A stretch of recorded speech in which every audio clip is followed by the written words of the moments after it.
At ito naman mga kaprobinsya, yung kakao na pwede na natin i-transplant na naman. Ito mga kaprobinsya, pakita ko sa inyo. Ayan, tingnan nyo mga kaprobinsya. Oh, ayan.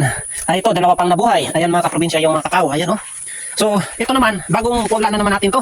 Pinuno natin ang kakao naman yan, nadala ng aking tatay. Ayan mga kaprobinsya oh. Pwede nang i-transplant to. Ito oh. Oh, ayan.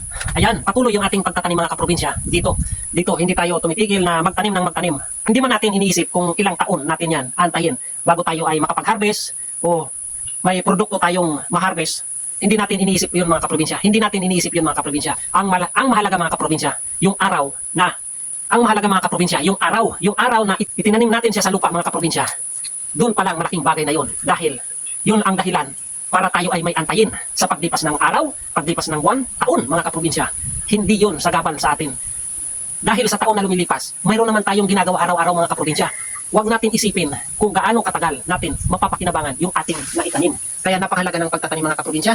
Tayong titigil mga ka-farmers, mga kaprobinsya dyan, at mga probinsyano na andito lang naman tayo sa ating area at yung ating lupa, regardless kung malawak man o may kapiraso tayong lupa, ang mahalaga mga kaprobinsya, pinagyayaman natin yung ating lupa mga kaprobinsya at hindi po nakatiwangwang at bakante at gubat yung ating area mga kaprobinsya. Yun ang malaking bagay mga kaprobinsya na ating nagawa dito sa ating area. Katulad niyan mga kaprobinsya.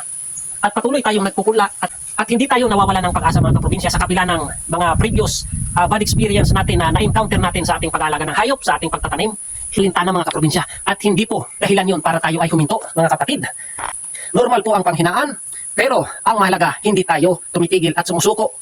Patuloy tayo sa pagtatanim mga kaprobinsya. At shout out po sa lahat ng mga ka-farmers dyan, sa lahat ng mga kaprobinsya natin dyan, sa lahat ng mga Bicolano na Uragon dyan. So, kaway-kaway po tayo dyan mga manoy, mga manay. So, magsuportahan po tayo, magtulungan po tayo mga kaprobinsya. Buhayin po natin ang mundo ng agrikultura. Mag-ingat po tayong lahat. Palakasin yung ating katawan na siyang puhunan sa ating pagtatanim. God bless. Peace bye. Alright. Gang gang.